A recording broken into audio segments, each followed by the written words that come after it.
Welcome to the P.A.S. Report Weekly Roundup Podcast. The P.A.S. Report provides an honest analysis on the critical issues that matter to you without the biased media filters. Here's your host, Professor Nicholas Giordano. What's up, everyone? Welcome to the P.A.S. Report Podcast. This is your host, Nick Giordano, and they say that those that don't know history are doomed to repeat it. We are living proof of that every single day. You know, unfortunately, Americans lack the basic understanding of history, American government.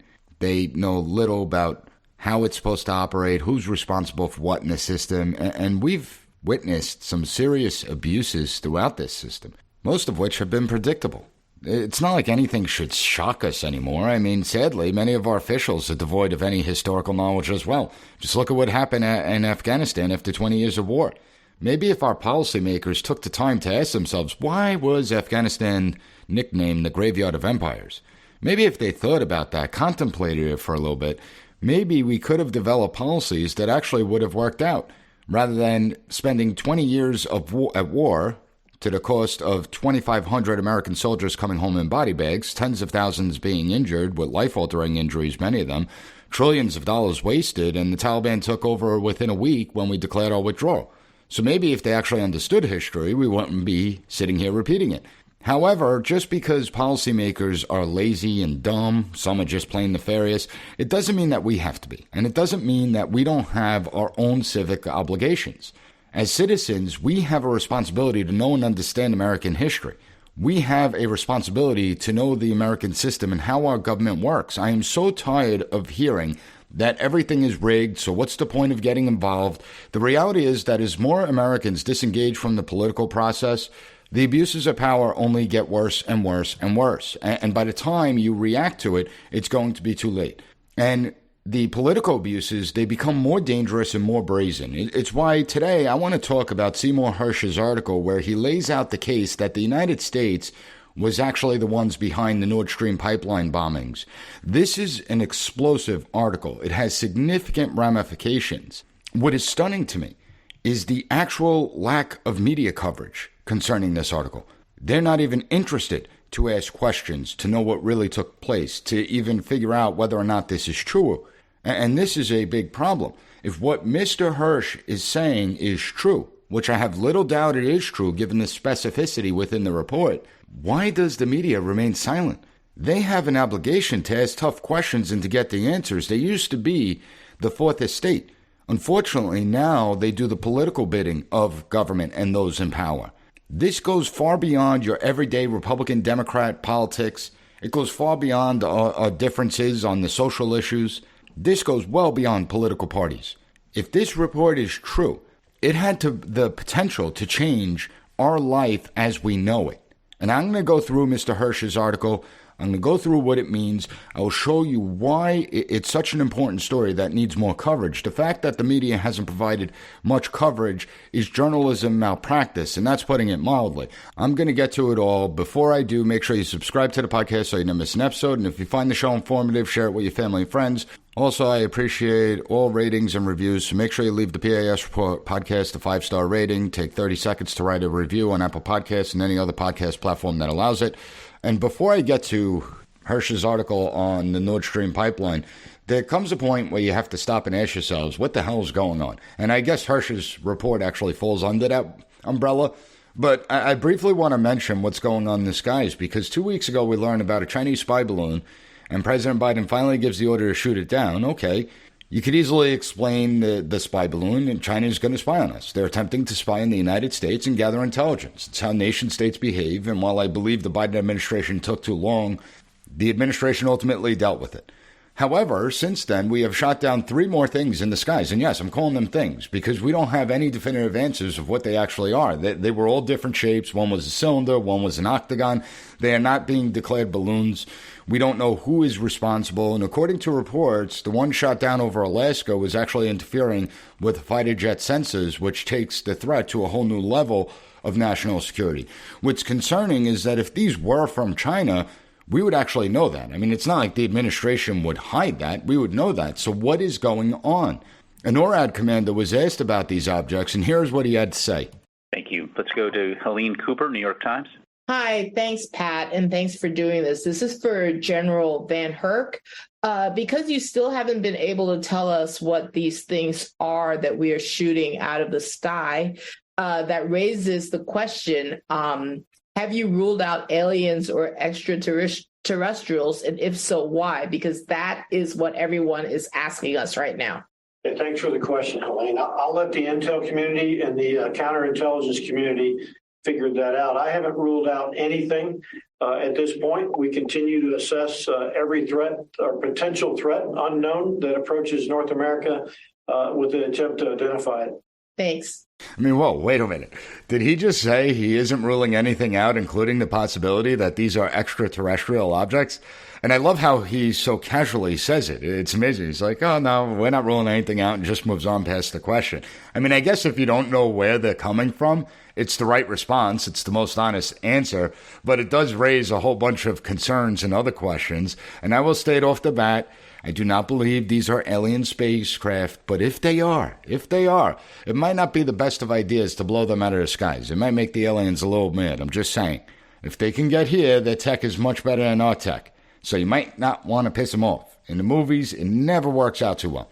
But in all seriousness, we need answers. And if we really don't know what these crafts are or who is sending them and why, it becomes a major national security risk. I find it a little odd that 2 weeks ago we find the Chinese spy balloon, and all of a sudden we're now finding all these objects in the skies.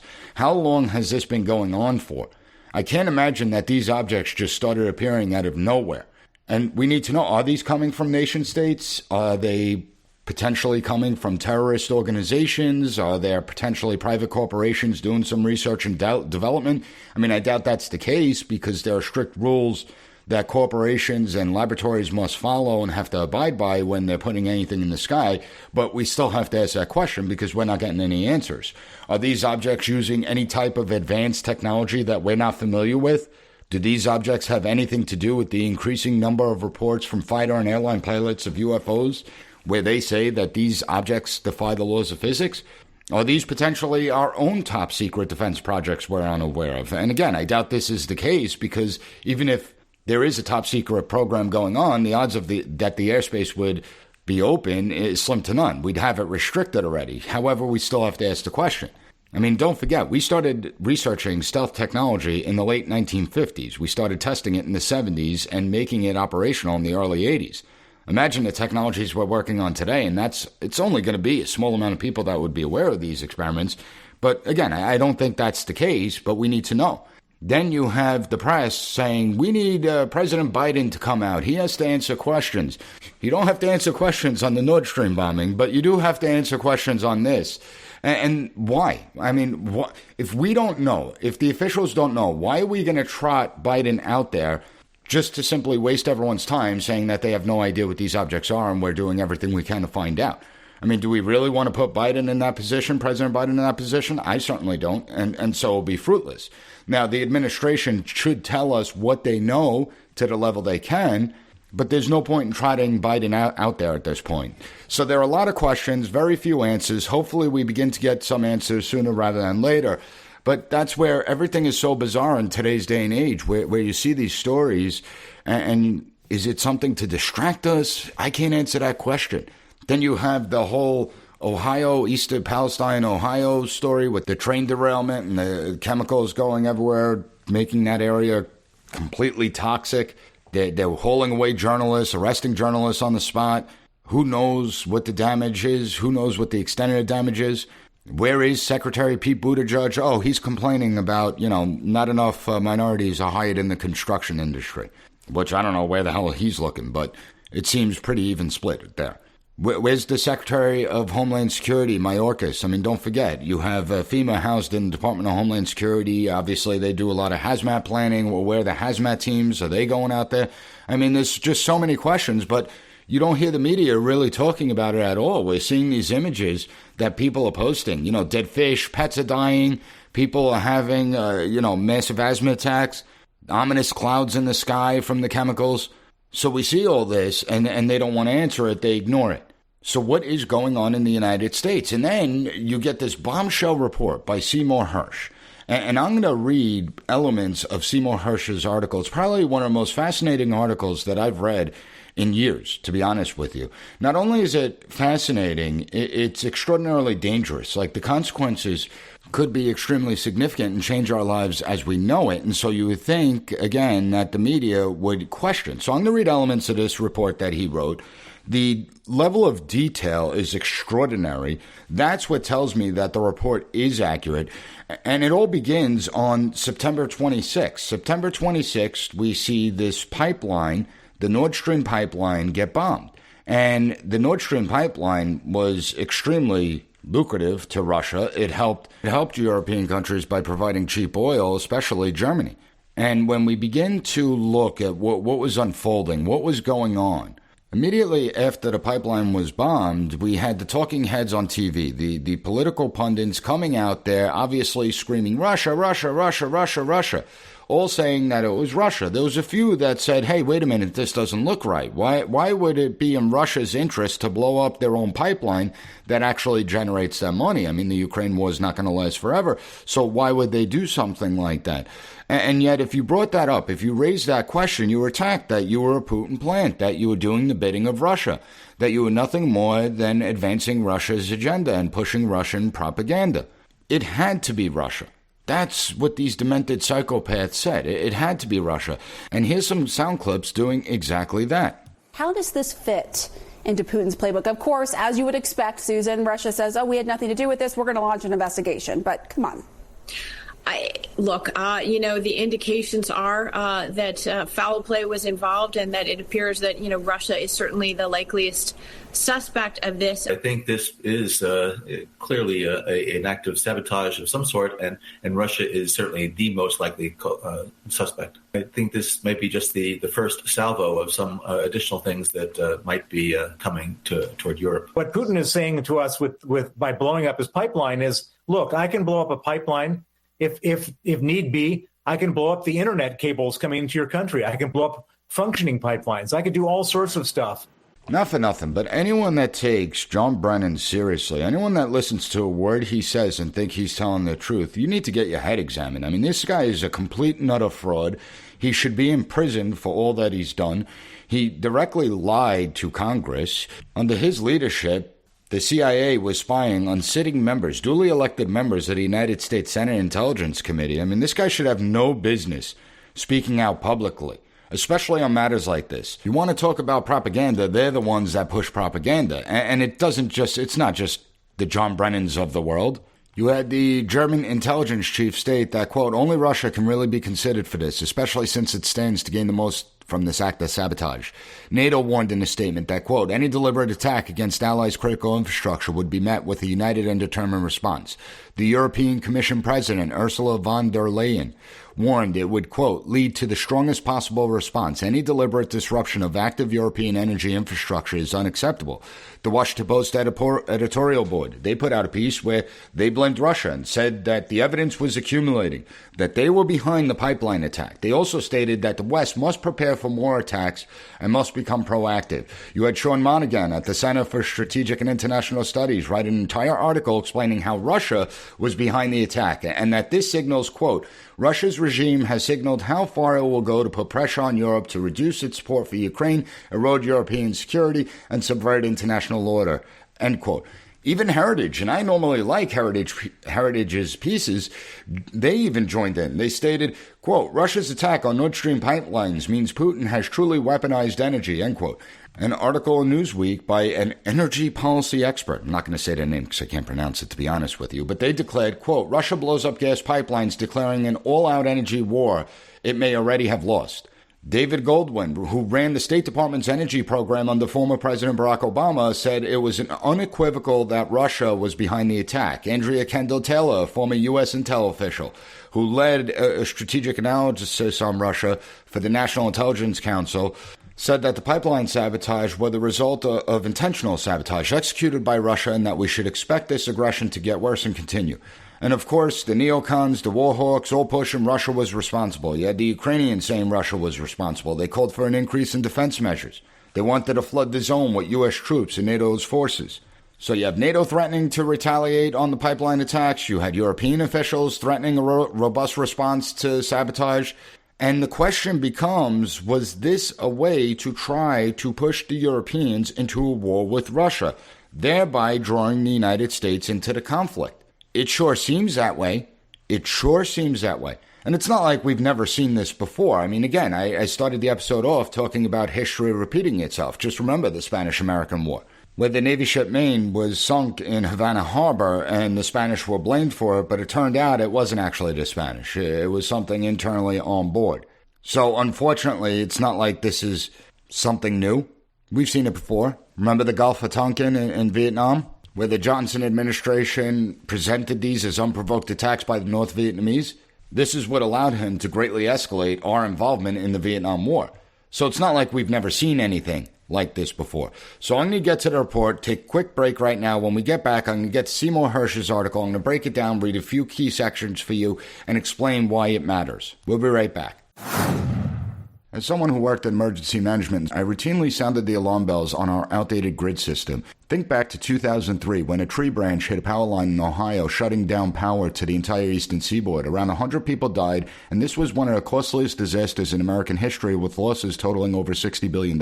Even the White House sees it. They're saying 2/3 of the grid are at least 25 years old, and they recently announced billions of dollars to update it. But we're talking about the government here. How long do you think that's going to take, if at all? When an incident happens, you have to rely on yourself. Be prepared for yourself and your family. With the Patriot Power Generator, you get a solar generator that doesn't install into your house because it's portable. You can take it with you, even use it inside. But it's powerful enough for your phones, medical devices, and even your fridge. Right now, you can go to 4patriots.com, use code P.A.S. to get 10% off your first purchase on anything in the store, including the Patriot Power Generator. You'll also get their famous guarantee for an entire year after your order, plus free shipping on orders over $97. A portion of every sale is donated to charities who support veterans and their families. Just go to 4patriots.com, use code PAS to get 10% off. That's 4patriots.com, use code PAS to get yours today. All right, welcome back. So, Seymour Hersh's article, I got the link up at the P.A.S. report. Just check out the show notes. And jumping right into the article, Seymour Hersh starts off and he talks about what was going on in June of 2022. Midsummer, there was going to be a NATO exercise known as Baltops 22. And this is where we would plant the remotely triggered explosives that would destroy 3 of the 4 Nord Stream pipelines. Apparently, Seymour Hersh spoke to a source with direct knowledge of the operational planning. And again, I'm going to say the level of detail is extraordinarily specific. In his report, he says, quote, Biden's decision to sabotage the pipelines came after more than 9 months of highly secret back and forth debate inside Washington's national security community about how to best achieve that goal. For much of that time, the issue was not whether to do the mission, but how to get it done with no overt clue as to who was responsible. So now look at this timeline, right? In June of 2022, that's when we planted the explosive devices, or Hersh alleges that we planted the explosive devices. He's saying that the planning took place for 9 months before that. That brings us to around September of 2021. Now, that's really interesting considering that the invasion didn't take place until February of 2022. So planning started before Vladimir Putin did invade Ukraine. However, I will state, it's not that we didn't know that Ukraine was going to get invaded. I mean, I called it in March of 2021. I saw what Vladimir Putin was doing. I saw the military buildup on the borders of Ukraine. I saw what was going on the border of Belarus and Ukraine. So it was pretty obvious that the intent was there to invade. However, we easily could have stepped in to actually resolve the issue peacefully and not engage in conflict. I do believe there was a path towards a diplomatic solution even prior to the conflict from occurring. In any event, Hersh's article goes on to talk about that the divers were Navy only, that they didn't use Special Operations Command because according to the article, if you use Special Operations Command, the covert operations must be reported to Congress and briefed in advance of the mission to the Senate and the House leadership. And that's key. He did not want to inform Congress, so they didn't put it in Special Ops hands, they put it in Navy divers' hands. Now, this is important because as they're meeting, you have members of the CIA, members of the National Security Agency, top officials from the State Department, all engaging in this, trying to figure out how we could pull something like this off, the Joint Chiefs of Staff. And one of the things that came out of these top secret meetings was would the recommendation forwarded by the group to the president be reversible? So when you put on sanctions on another country, when you impose trade limits on another country, those you could reverse. However, this group was talking about kinetic actions that couldn't be undone. And when you read the report, Hersh says that what became clear to participants, according to the source with direct knowledge of the process, is that Sullivan intended for the group to come up with a plan for the destruction of 2 Nord Stream pipelines and that he was delivering on the desires of the president. Over the next several meetings, the participants debated options for an attack. The Navy proposed using a newly commissioned submarine to assault the pipeline directly. The Air Force discussed dropping bombs with delayed fuses that could be set off remotely. The CIA argued that whatever was done, it would have to be covert. Everyone involved understood the stakes. At the meeting, the source said, quote, "This is not kiddie stuff. If the attack were traceable to the United States, it's an act of war." An act of war. That's what was being discussed behind the scenes. Hersh goes on. Throughout all of the scheming, the source said some working guys in the CIA and the State Department were telling them not to do this. It's stupid, and it's going to be a political nightmare if it comes out that we were responsible for this. And then the CIA came back, reported to Jake Sullivan, and said, we have a way to blow up the pipelines on February 7th. So now this is less than 3 weeks before Russia's invasion. On February 7th, Biden meets with the German chancellor. Now, the German chancellor, Germany was all wishy-washy when it came to Russia because they understood how much cheap energy they were getting from Russia. However, at this meeting on February 7th, Biden got Germany's commitment that he's going to stick with Team America, that he was going to stick with whatever we wanted to do, that he was going to stick with the United States and that we would back Ukraine. And after the meeting, Biden, the German chancellor, they go out for a press conference. And this is key. Biden went on to say this at the press conference when asked about the Nord Stream pipeline. Take a listen. If Russia invades, that means tanks or troops crossing the border of Ukraine again. Then there will be no longer a Nord Stream 2. We will bring an end to it. How will you do that exactly? Since the project and control of the project is within Germany's control. We will. I promise you, we'll be able to do it. So that's an important statement that he made, and I'm going to come back to it in a second. But a couple of days earlier, you had Undersecretary of State Nuland, who said the same thing, where she told everyone, I want to be very clear to you today.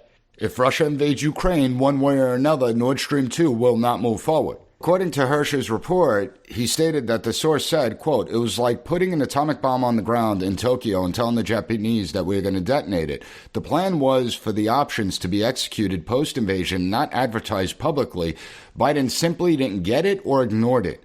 However, according to the CIA, it was actually a good thing that Biden stated this out loud because the CIA determined that blowing up the pipeline, quote, no longer could be considered a covert option because the president just announced that we knew how to do it, end quote. Since it was no longer going to be a covert operation, you didn't have to inform Congress that you were doing this. According to the source, quote, there was no longer a legal requirement to report the operation to Congress. All they had to do now is just do it. But it still had to be kept a secret. The Russians have superlative surveillance of the Baltic Sea. So then Hersh gets into the operation, the actual operation of how this all went down. And he goes into really great detail, including down to the explosive devices that we were using. So apparently we had C4 charges that were in the shape of plants on the floor of the pipelines, and they had protective concrete covers over them. This was to try and obviously hide them. We included the Norwegians because we needed their help and we trusted the Norwegians. And they understand the Baltic very well. They understood that the explosives have to be camouflaged in a way that make it appear that it's part of the Russian system and a natural background. So you have to be able to adapt it to that. You also have to be able to adapt it to the waters of the Baltic, which obviously the Norwegians have great experience with. And Hersh goes on to write that the Americans provided the vital element. Okay, that we could use this NATO exercise that was coming up. We would be able to plant the C4 explosives during that exercise, the NATO exercise, because it's going to be using dive teams anyway. Now, According to the first go-around, the plan was initially to conduct the exercise, put the explosives on the Nord Stream pipeline, and then within 48 hours after the exercises, that's when they would detonate. However, Washington was worried. They figured that if we plant the bombs during the exercise and there's only a 2-day window before they're detonated, that it's going to look too obvious. It's going to be way too close to the exercise. And so he ordered that we figure out another way that we could remotely detonate these at a later date in the future that wasn't really specified. And according to the White House, the new request, quote, can the guys in the field come up with some way to blow the pipelines later on command, end quote. So again, we're getting specific information. In any event, the naval exercise comes, the C4 is attached to the pipelines. It's going to be triggered by a sonar buoy that's dropped by plane, and it will be dropped on short notice. And you have to understand that this is a very, very technical and complex mission. On September 26th, a Norwegian Navy surveillance plane dropped the sonar buoy, the signal went underwater, and a few hours later, the C4 explosives detonated. We saw the methane come up, and we all witnessed the pictures on TV. Now, in the immediate aftermath of the pipeline bombing, obviously, everyone was saying it's Russia, Russia's the likely culprit. Given everything that's going on, the White House is going to play that up. But again, it didn't establish any type of motive. Why would Russia blow up its own pipeline? And nobody paid attention to a report in the New York Times a few months later where Russia was actually getting estimates on fixing the pipeline. So if they blew up their own pipeline, why would they get estimates to repair the pipeline? It didn't make any sense. But it did to a lot of us, because many of us did know what's going on. And the source, he said, well, I got to admit, the guy had a pair of balls. He's talking about President Biden. He said he was going to do it, and he did it.